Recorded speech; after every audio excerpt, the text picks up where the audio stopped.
environment, I guess we're lucky because we have. Hi, my name is Sierra. If you're new to my channel, welcome.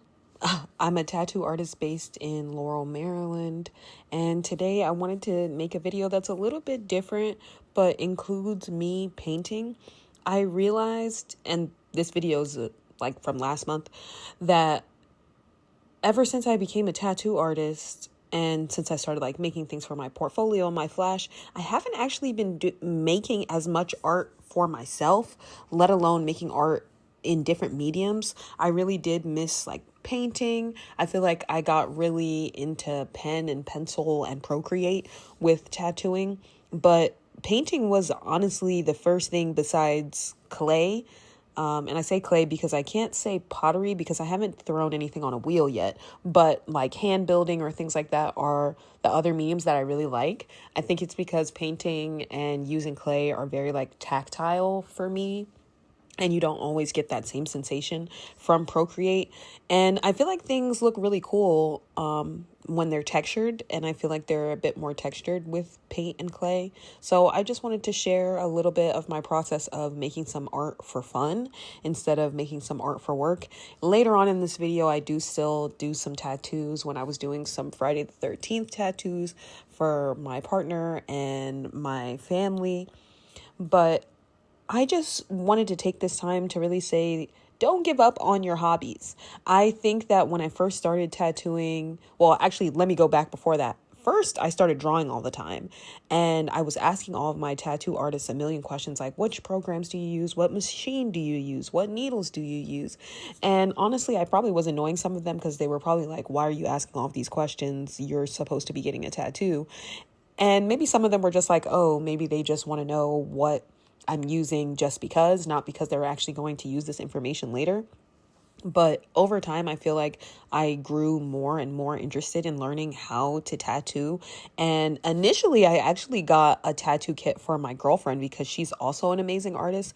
And I really do like a lot of her artwork. And I thought, hey, like, I'll let you give me a tattoo. And I think this will be really cool and fun. And I think she used it maybe like 2 or 3 times with the practice skin. Mind you, it did come with a pretty bad practice skin, so that probably didn't help. And I think she tattooed a banana once as well. But she's also a teacher, so she also has a full-time job, and she's also in the middle of a million hobbies because she also likes to crochet and play video games, etc. You know, we probably both have ADHD. She does for sure. And I say that because she actually has a diagnosis. I don't. But because of that, I feel like, you know, she didn't really stick to it, and that's fine. But in the background, I was still getting really interested in tattooing. And so eventually I decided that I would pick up the machine. And of course I was like, hey, do you mind if I learn how to tattoo or if I start practicing? And of course she was extremely supportive, which I'm incredibly grateful for. And I started drawing all of the time and watching all of these videos on like how to get a tattoo apprenticeship and what needs to be in your portfolio. So I want to say I spent about like 3 months making my portfolio. And then even still, when I finally started reaching out to studios the week before, which if you go back through my videos, you'll see, I decided to draw even more things because I was like, oh my God, I'm still missing like things like American traditional or like fruit or like lettering. Like there was stuff that was all my style. And that's kind of what I had been working on when I did my portfolio, but I hadn't really been working on stuff that I guess tattoo artists actually look for to see like a diverse portfolio. That being said, yeah, I did rush and do a bunch of drawings that week. At the time, I was in my gap year because if you guys didn't know this, again, if you go further back on my channel, I used to be in grad school and I actually was a biology major in undergrad. And then I went to UC Davis and got my animal behavior degree / animal science, depending on who you're talking to at the program. And after that, I was feeling really lost because I really do love animals and the environment. And I was studying how climate change affects animals. But I also felt like the whole time I was there, I was like denying this artistic part of myself. And I was so focused on like going the stable route of what I thought would give me like a stable income that I was like, wait, pause. Is this actually what I want to do? Or am I telling myself I want to do this because it's stable? And I just so happen to enjoy it and be good at it. So once I took a step back, I was like, okay, I'm going to take this gap year and see where I'm at after that and reassess. Well, after that gap year, I realized I really enjoyed making art. I tried to sell some of my crochet items at first. Yeah, I realized I didn't like crocheting all the time. Like, I love crocheting as a hobby, but when I had to make like 10 hats like a week before Christmas, I was like, no, I actually never want to do this again. My hands were so sore and it felt like my fingers were raw from the yarn. And, you know, it was around that time that I was also starting to draw all the time. I bought Procreate. I actually already had an iPad and an Apple Pencil, but I didn't have Procreate. And when I started drawing all of the time, I was like, wait, I love this. I can't put it down. And next thing I know, 5 or 6 hours would pass. And yeah, look at me now. I had a whole portfolio and I applied for some tattoo apprenticeships. And while my apprenticeship didn't work out, I'm really glad that I am where I am now. Now I have my private studio. I have another mentor that I can reach out to that I've learned from, but also can ask questions along the way if I still need to. And I'm really grateful for that experience.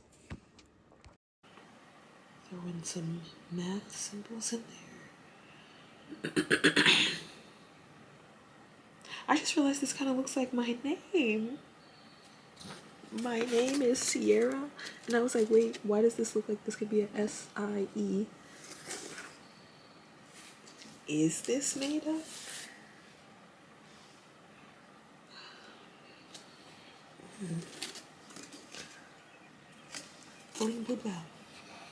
I'm making some turkey I got from the international market. It's like turkey drumsticks, but for some reason they were cut up and cubed. But I'm gonna put it in the oven anyway. And then I'm making this plantain. What? It's not fun to peel.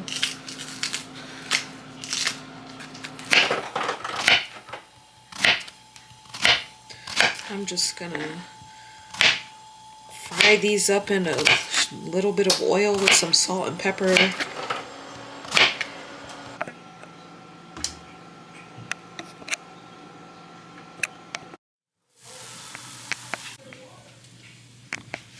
And the turkey.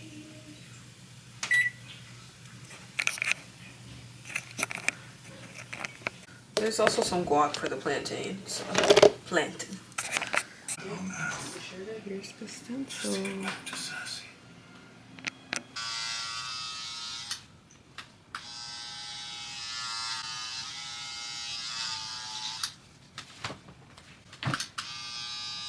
your arm a little. It's a little windy. I'm as stiff as I can be.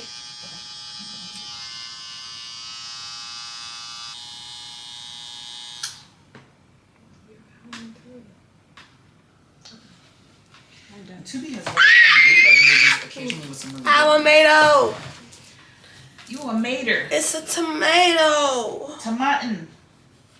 I'm the top tomato. She's the top tomato. One of my favorite songs in the world is about tomatoes. You want the garlic? Are you just making a pizza on your arm? Are you deconstructing a pizza? A little bit. I love this for you. Can't you just do the one with the wings instead? Yeah. Okay. Where do you want that? I wanted that one like here though. I'm about to say you would have to take your shirt off. No. Oh. I want it like right here. Like right. She shaved it already.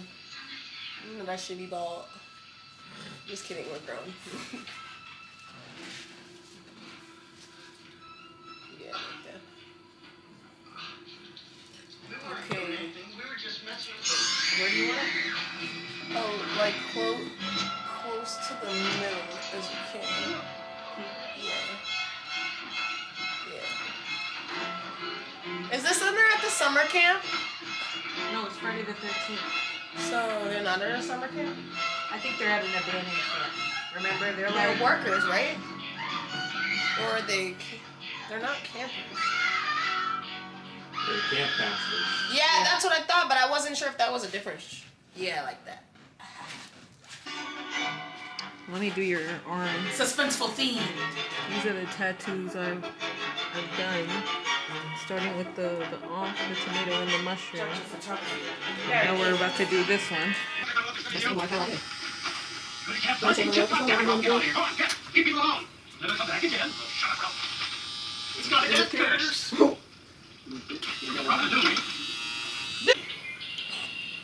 By Friday, if you're not